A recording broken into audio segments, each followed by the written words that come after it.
My name is Monica Lapuente. I'm a native of New York and moved here in 1970.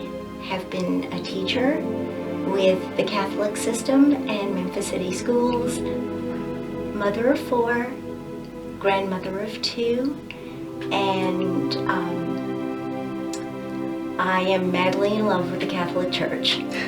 For many years, I taught 5th grade through junior high, all subjects, loved the kids, loved the challenges, and recognized a lot of hope for the generations to come.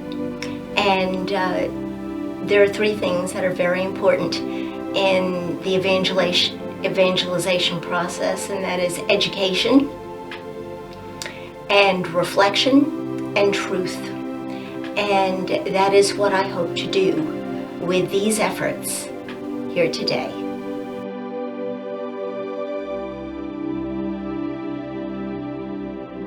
Interestingly, after I retired from teaching, I was going through a very difficult time. I was really stressed out with taking care of my aged father and my sick husband, and I was really feeling put upon and kind of beaten down.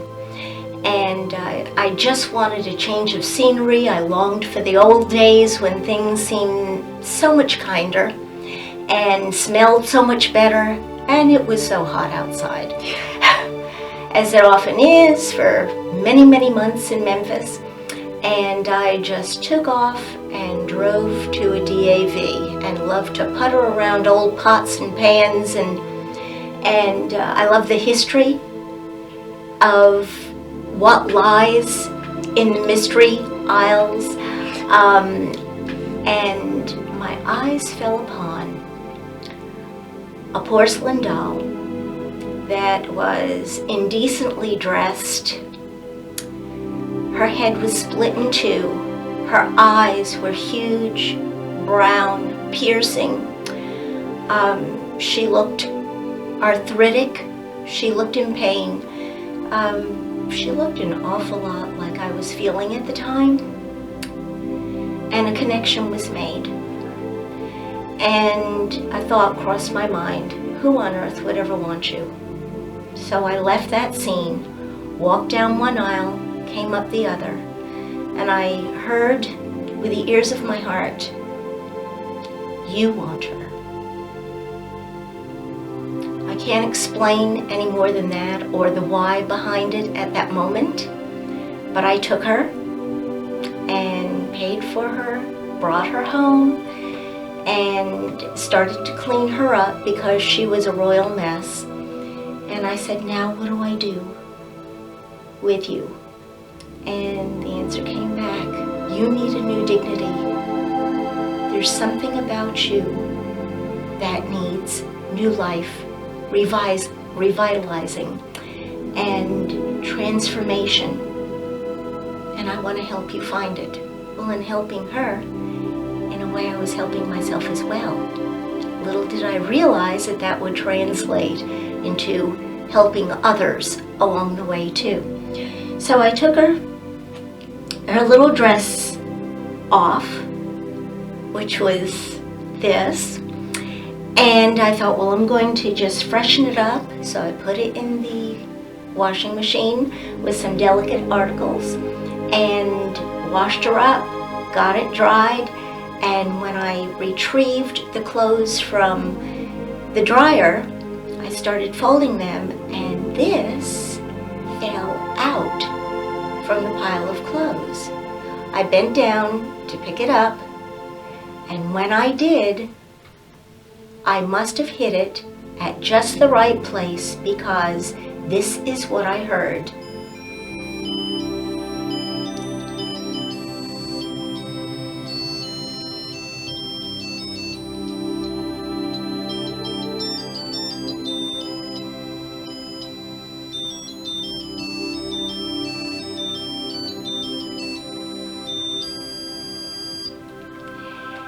And that, my dear, was the music that remained invisible, hidden,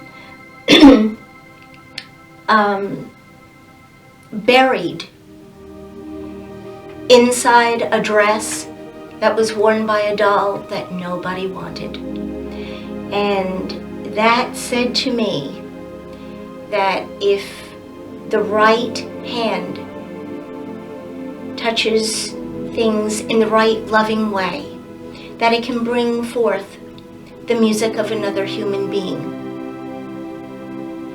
And it is up to us to look for that, to set our sights on that, not to walk away from things that may appear, not lovely, not breathtakingly beautiful, but sometimes the greatest gifts are wrapped in the most humble of packages. And certainly this was the case. And from that moment on, it became a mission to try and preserve all those unwanted figures that were actually representatives of people. And so they could, in turn, speak to others about the fact that they are invaluable, not worthless, but invaluable in the eyes of God.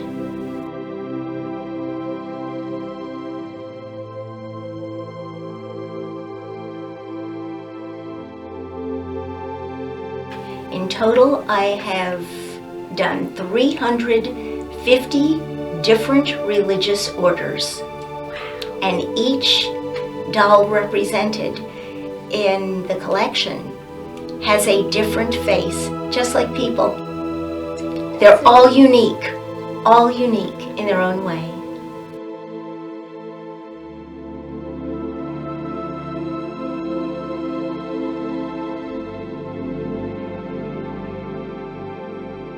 That's, for me, it's kind of like saying, okay, you've got 3 children, pick your favorite. It's impossible to do because each one I saw as a treasure, and in a sense, as an extension of myself. So it's hard to really light on, which one was my favorite, the prettiest, the one that really spoke to me, because the real grace, the real beauty was encapsulated in their charism. And that is the ship of mercy that they carry within them. And their gift to the world, the little energy of God that's inside of them. I love them all, but I'd like to tell the little story of the Passionist nun that was actually bisque porcelain, an older doll. She was the only one that I have found over the stretch of, from 2003 until the present, that actually had sandals baked into her feet. And when I took off her dress, lo and behold, was written across, imprinted, if you will, on the fabric of her body, a red heart and the words, "God loves you." And that was a jaw-dropping moment. And I took it very much to heart. I figured that was no accident. That was meant to be. So there's a special place for the Passionists in my heart, as there are for the Maryknoll Sisters and the Sisters of Divine Compassion. It's just impossible to choose one because they're like a choir. Alone, they don't have the sound. Together, they form the most magnificent choir of virgins, that the world has ever known. And each one is part of the backbone of our Catholic Church.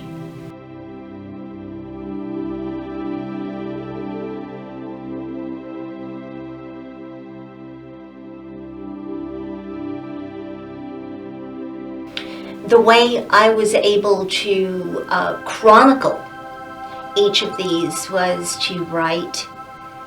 I've authored a few books, which one tends more in the direction of a meditative stance, reflecting on the circumstances that I found the doll in, and what would her message be to us, like a daily reminder of how we can live hope-filled and how we can transform our lives for the better. And in the other two books, I give the geography, the where, the when, the order was founded, and the charism of each order. And the beauty is that in every charism, I found a part of myself. That's how I knew it was meant to be. It's like, could you see yourself wrapped up in this charism? Could you live that? Do you believe it? You know, could you see yourself being in that lovely mold every day of your life? And the answer was yes. I found myself literally losing myself into these charisms, and that's how I was able to keep current, be inspired to do more research and more digging. You know, it's an excavation exercise. As you keep digging, you find out more about yourself as well. You know, as much as you are finding out about the order and how it was born, you find out why you were born. And what is your mission? You know, we all come into this world with gifts, with tools, and what we give back to God is what we make of it. You know? So that's how those books come into being. It's my way of saying thank you, you know, for allowing me to give this a try and to reach others through this medium.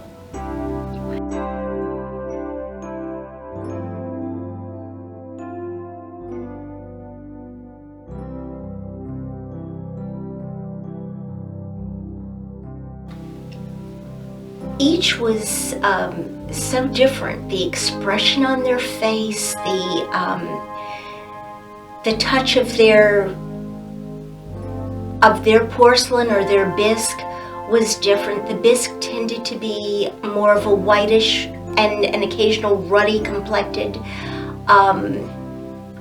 Only on rare occasions did I find a doll that was head to foot solid porcelain or bisque. Most of them had soft bodies, which of course gave way to more breakage, more tears, which is probably one of the reasons why their original owners decided they were worthless. You know, they weren't as pretty as they once were. They were sagging, they were limping, they looked like they had been in a prize fight. You know, really. And they had, for all intents and purposes. They were really in difficult shape. Some didn't have lips. I had to paint lips on, you know, and that led me to believe that she felt voiceless. She felt invisible to the world, you know. And so I looked behind their physical appearance and thought, why would she come to me in that state? What is she trying to teach me? You know, the difficulty came in, if you want to call it a difficulty, trying to limit myself to only those articles that were remnants for the habits and remaining true to the habit, not improvising, but remaining true to their habit. And so sometimes, you know, it would have been very easy for me to go out let's say, to Hobby Lobby and just pick up something brand new, fresh off the bolts. But it was a challenge to find what was wrapped up, stowed away, forgotten about, and trying to do something wonderful with them and salvaging, because this is all part of our salvation history. In saving others, we help save ourselves. So in looking for, what was salvageable and digging a little harder, it made every habit literally their skin. Their habit was their silent witness to the world, and it was as close to them as their own skin was.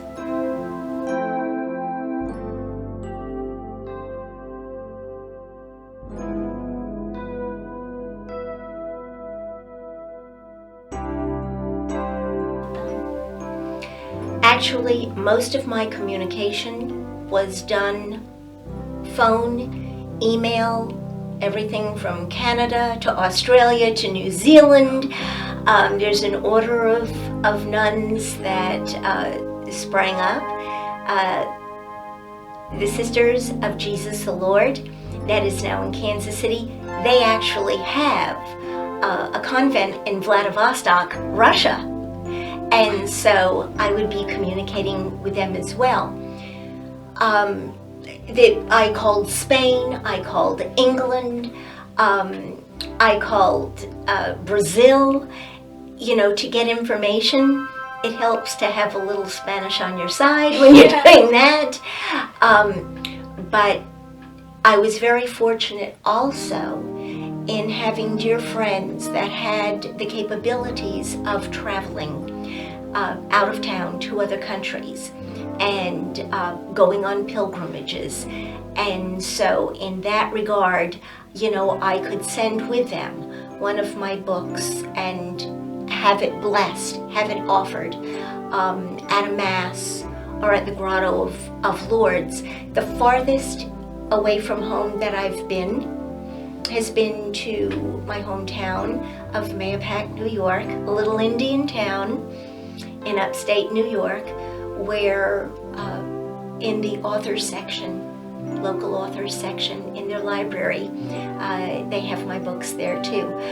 But I literally reached out in every direction humanly possible. If I couldn't do that because of my commitment to family, then I let others assist in gathering information or handouts or speaking with people and taking photos, so that I would actually have documentation of the book being there and being blessed, so it would become a fact, and in that way the effort would be blessed.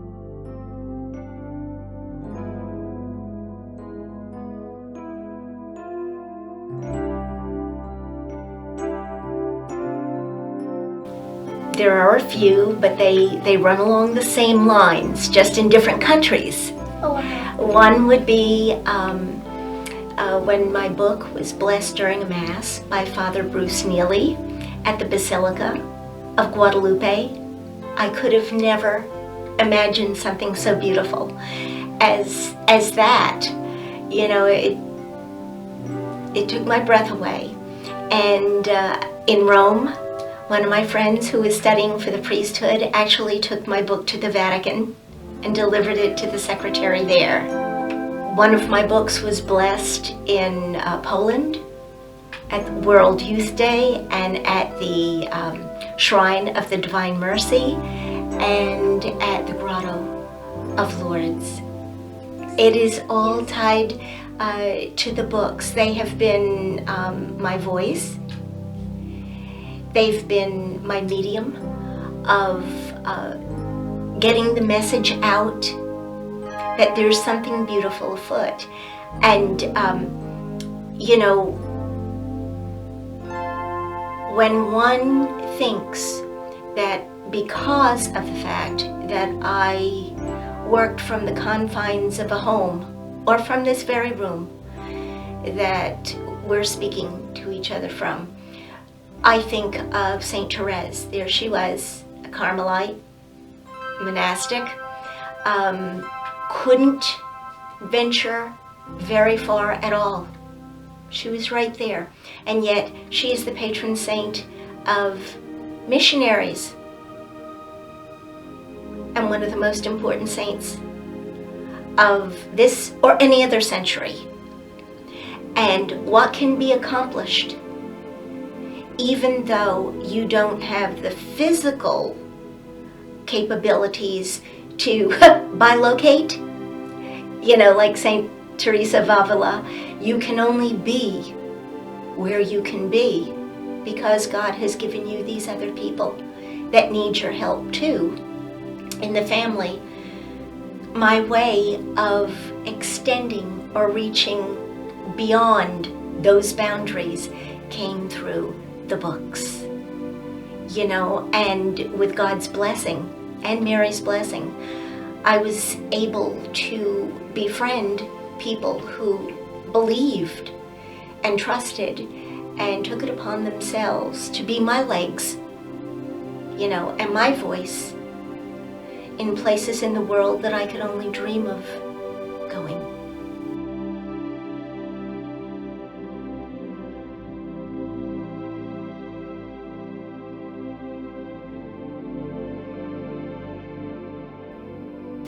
I think first of all my grandmother, my sainted grandmother Louise. She was nothing but love. Nothing but love. She was 4 foot, 10 inches tall, an immigrant from Italy, and she was the most gentle, humble soul I've ever known in my life. She was so authentic, though, that I can't take a breath without thinking of her. She is just the most loving maternal spirit. Loving maternal spirit. Secondly, I'd have to say our Blessed Mother.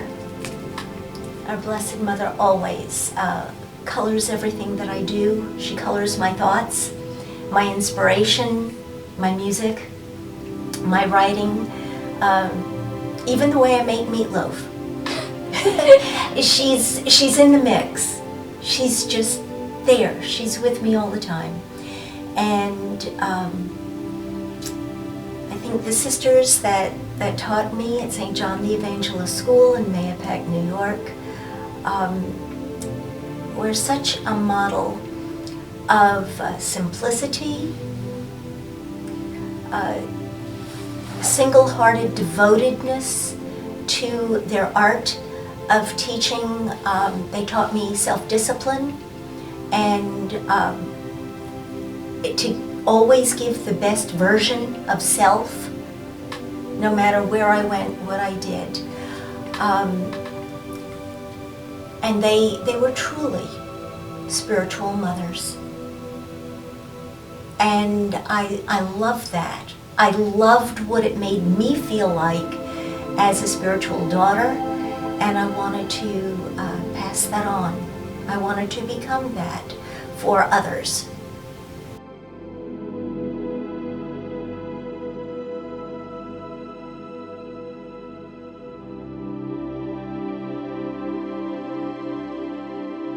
The first thing that comes to mind is persevere. Persevere. One may think that I always got those atta girls and go to it, and this is wonderful, and keep going, don't give up the ship. That was always, the wind beneath my wings, and that I had familial support, and I could do no wrong. Everything was just falling into place as if by magic.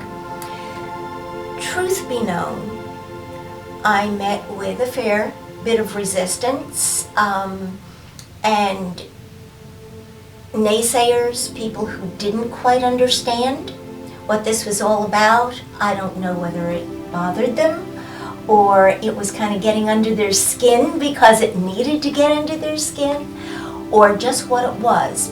But I would say that about 50% of this little mission was done under duress, with the knowledge that not everyone's going to love it, and certainly people close to you are your hardest sell. They are going to be the pebble in your shoe. They're going to be difficult, the little annoyance that gets to you. So what are you going to do about that? Are you going to let those individuals that are cynical dictate what you do, how you think, who you are? Or are you going to say, no, this was put in me for a reason, and I'm going to let that light shine. And I'm going to trust. I'm going to trust God. Whatever He wants of this, I'm sure it will happen. Just hang in there. So I have learned perseverance. I've learned more compassion for people. And I thought I had a pretty good corner on the market in the compassion department. But I've seen more struggle and therefore more resistance. It seems like the deeper the personal struggle people had, the more reticent they were to accept something of gift before them. And so it was, I also learned how to sew, which was a completely new direction that this whole thing took me. And so I did the typical monastic thing. I did it by hand, no machinery. So I learned by pricking a lot of fingers and drawing a lot of blood. So I can really say I gave blood to this, because I did. On the back of one of the Dominican sisters, if you look real hard, you'll see on her scapula some of my blood I couldn't wash out, because when I went through the material, it was more difficult than I thought, and I really jammed myself quite well. So, but that was the gift. If it were easy, where's the value? Where's the merit? It's because it was difficult, that made it more worthwhile. No pain, no gain.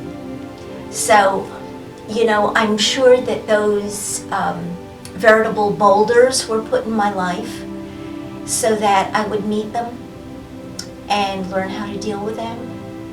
Either go over or around or go through them to accomplish what I felt I needed to accomplish. And I had full faith that until it was accomplished, Mary wouldn't let go of me. And she hasn't so far. It is a good thing.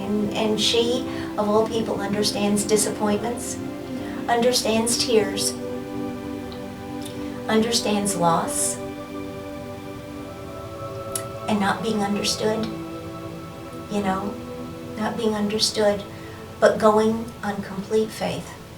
And it all began with trusting in divine providence and letting go. Just say, okay, whatever you want. There are so many lessons to be learned, virtues to be polished,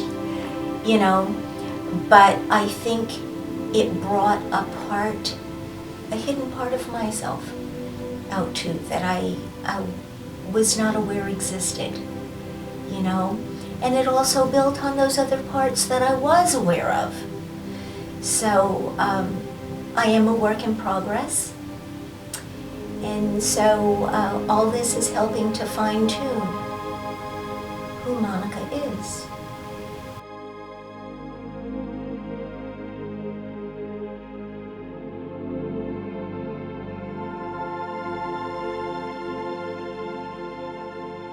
Convincing my husband that yes, there was room in the house for these. That was the biggest thing. And every time he said, when will this ever end? You know, my stock answer, never, until I draw my last breath. You know, and he goes, that's what I'm afraid of. But, you know, trying to get through that din of misunderstanding and was a perpetual weight on my heart. And then once it got to the point where I felt like I really did want to get the word out more than just at home and by word of mouth to friends and people at church, then there was the challenge of trying to find a place where they could become, they could find a permanent home.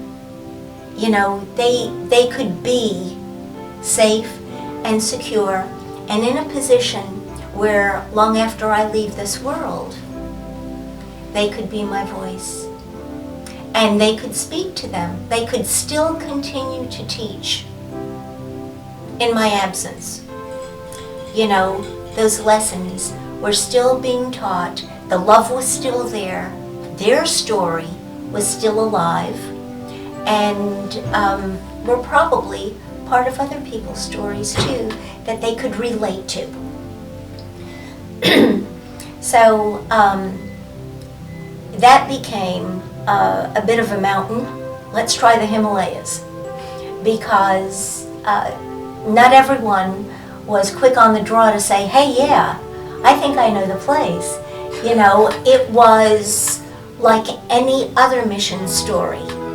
And like they always say in the religious life, you know, you put down an anchor for a little while, but always be prepared to pull it up and go where you're told to go. You know, don't become so attached that you lose who you are. Become detached, be in place, but be open to wherever the Spirit leads you.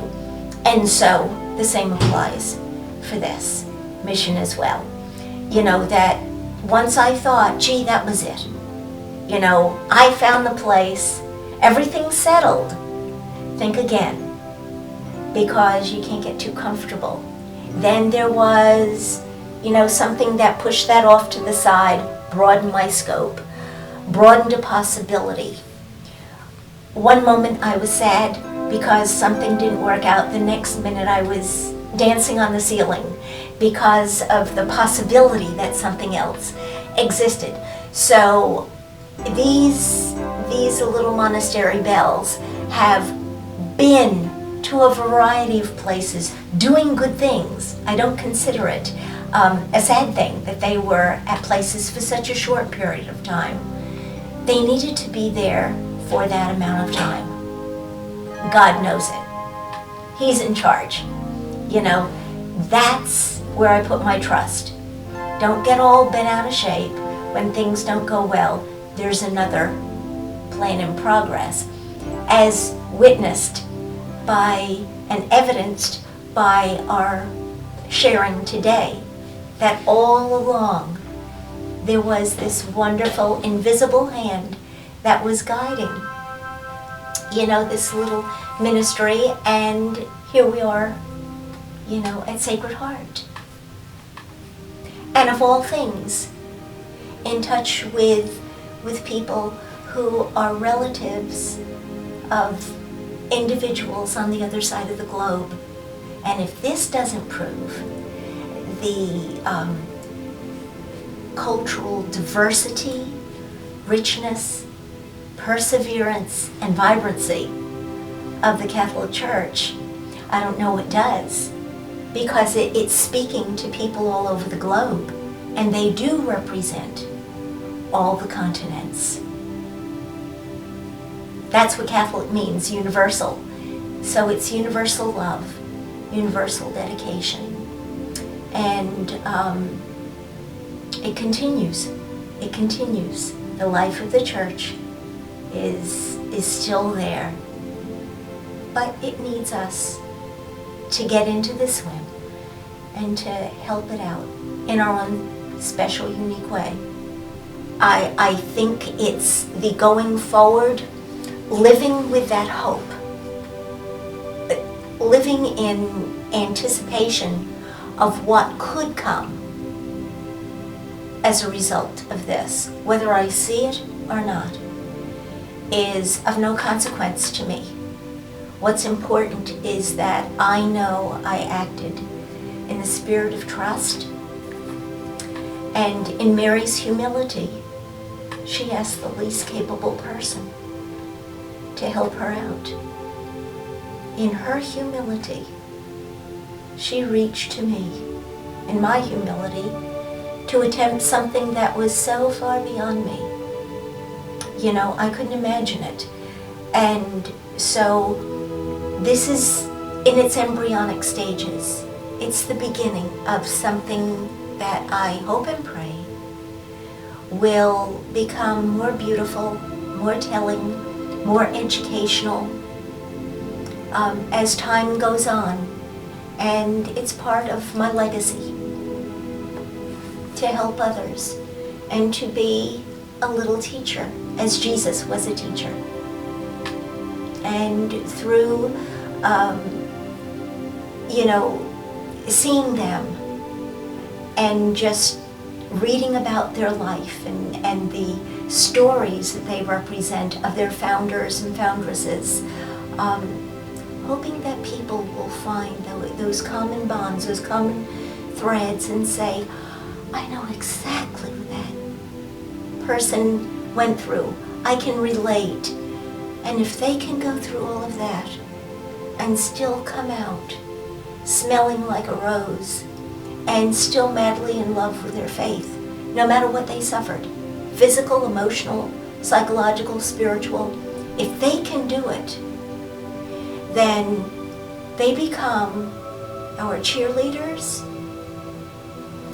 our motivators, our inspiration, and they are the communion of saints. They represent the communion of saints who are praying for us every day. And I'm sure they were going to town when I was working on these nuns. If I didn't believe that, I don't believe this would have ever come to fruition. Sincerely. So they're there. They're helping us. All the saints are helping us.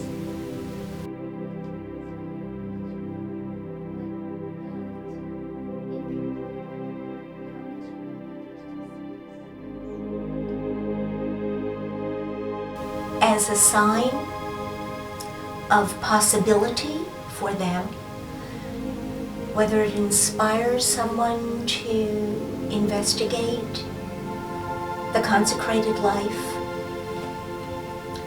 or a better life for themselves, a life of virtue, a life of creativity, of happiness, of joy, real joy, not the teasing and the trappings of what is in the world today, but to understand that they are capable of loving radically and doing something counter-cultural, even if they're laughed at, made fun of, ridiculed, that there is something far more lasting, something bigger than themselves. Just like this, hopefully, is a story that Mary wanted to start. But it doesn't end with the last nun that is shared. It's a continuance. And to allow people to be themselves. God doesn't ask us to be anyone but ourselves. Find yourself and embrace the light that God has put in you. Embrace it. Let it shine forth, because you may be the only gospel a child knows, or someone on the street knows. You may be the only church that someone ever enters, you know? So what I would like is for this to be a little witness for others to connect with, realize they are not alone. Because sometimes you can feel very alone as a Christian, as a Catholic.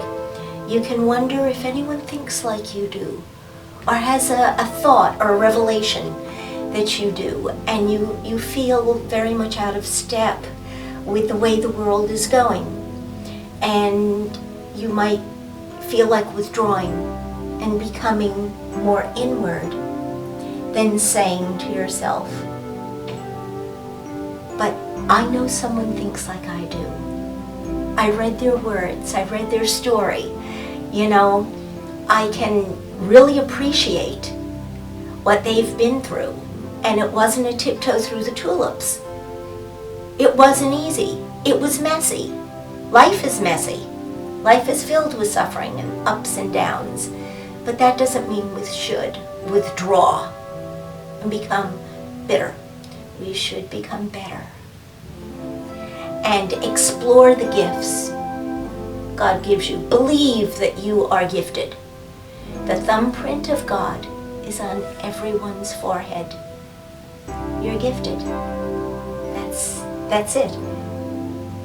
God gives this world gifts, and it's up to us to find out what they are, to explore them, and not hoard. They were given to us so that we could give it away. And that's what this is all about. It was given, heaven gave it to me so that I could give it to others. And that's the joy that I would love so much to infuse inside of everyone. Don't be afraid. Let it go. You know, come forward and lay it on the line and give it all you've got. Whatever that may be. It may be you're good at math.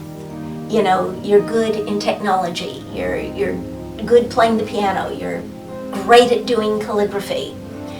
But what I want to do is get on a little donkey. You know, they're uncomplicated. And they plod along. They plod along and ride like Jesus did. And carry Jesus into the hearts of others while sitting on the back of a little donkey. A simple little animal that carried Mary and carried Jesus, you know, on Palm Sunday.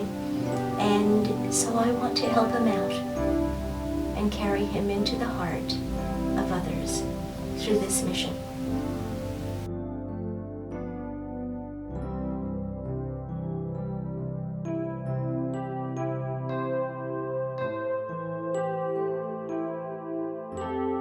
I think the better way of phrasing it might be that my joy was in the doing. Sincerely, it was. I will leave the rest in the hands of Mary, because this I know about her. No matter how I imagine how this is going to take off and how this is going to impact lives, I have a funny feeling that she's going to do so much better a job of having this remain alive and vibrant than I ever could. I was just her little helper. That's all. That's all. And if it touches one life, just one life, if it saves one soul, then everything I've done up to this point will have been worth it. And to affirm the vocations of people Yes. who have already chosen. Definitely. You know, it is, and everyone needs that. Everyone needs affirmation. They need to know that they made the right choice with their life. So, it has so many ramifications. It's all what we want to make of it for ourselves, the individuals. It can speak to people in any way they'd like. But let it speak. Yes. Let it speak. And listen. Yes. Thank you for this opportunity to share once again and to reach other lives. So I send every listener a spiritual hug.